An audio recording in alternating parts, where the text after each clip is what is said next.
Hey y'all, Michelle Raza here with the Finding Yourself Book Club. And today we're going to talk about Recovering from Emotionally Immature Parents by Lindsay Gibson.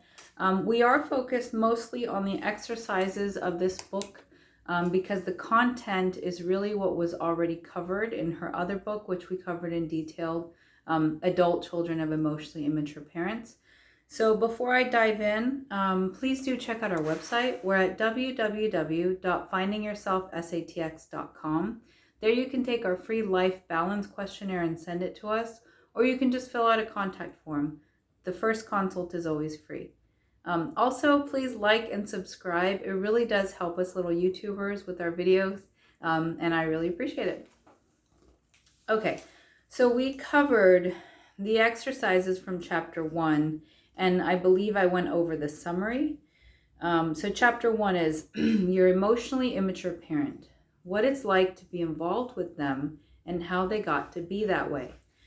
And so before jumping into the exercises of chapter 2, I figure we should cover in more detail the emotionally immature relationship system, as well as how that affects you. And this is because, excuse me, I'm sorry. This is because even though Gibson talked about these symptoms in her other book, she didn't label it EIRS. This is new for this book. And so I just want to make clear what exactly she means when she says EIRS. And then in the summary, since I kind of referenced it and said, hey, go check out the videos, our previous videos, but you won't ever hear that term, EIRS. So I want to go ahead and go over it. Okay? The emotionally immature relationship system. Emotionally immature people don't regulate their self-esteem and emotional stability well on their own. They need others to keep them on an even keel by treating them just so. To accomplish this, they act in ways that make other people feel responsible for keeping them happy. They do this through complex, extremely subtle cues that influence others to feel certain ways. I call this the emotionally immature relationship system, EIRS. This EIRS draws you into being more attentive to the EI parent's emotional state than to your own self. Under the influence of this relationship system, you attune to the EI parent's emotional needs instead of listening to what your instincts are telling you. It feels imperative to pacify the EI parent's moods at all costs. You find yourself putting their needs and feelings above your own emotional health. This unhealthy over-concern with keeping them calm focuses you on them and their reactions to the point where you can become obsessed with the status of their moods. Once this happens, they have done an emotional takeover on you. An emotional takeover is when their emotional state has become the center of your attention. In the early stages of human life, the EIRS is normal. The EIRS is a necessary emotional arrangement between babies and their caretakers. To survive and grow, babies require loving adults to be attuned to their needs and soothe them when they're upset. A baby's cries distress normal parents to the point where they will do anything to calm their child.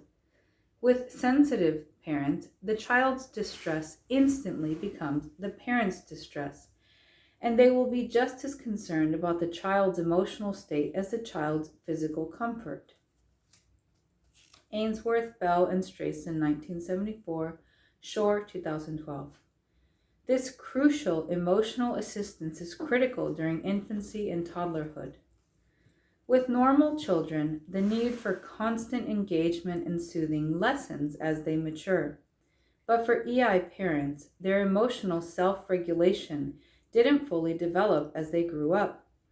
Unable to modulate their own emotions and disappointments, they still expect others to make them feel better immediately by knowing just how they want to be treated. If they aren't made the priority, they threaten to fall apart. Like little children, they need a lot of attention, compliance, and positive feedback to keep them stable. Unlike children, however, they don't grow from the attention.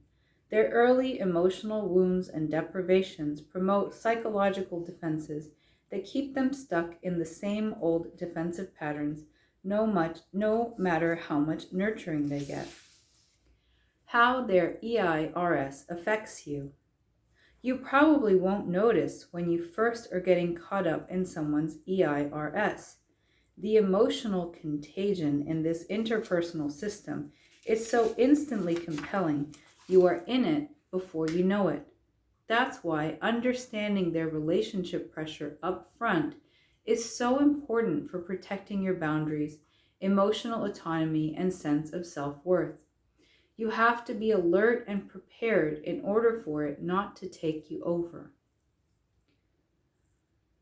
You feel responsible for their feelings. You feel exhausted and apprehensive. You feel you can't say no. You feel defeated when you try to solve their problems. You feel accused of letting them down. You have overly intense emotional reactions to them. So this chapter, the last time we talked about this chapter and we did the exercise, we covered the highlights to remember.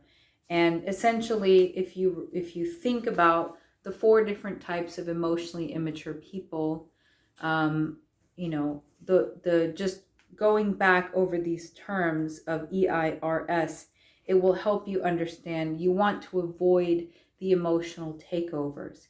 So as we continue on in the chapters, we'll talk more about emotional takeovers and how to avoid them.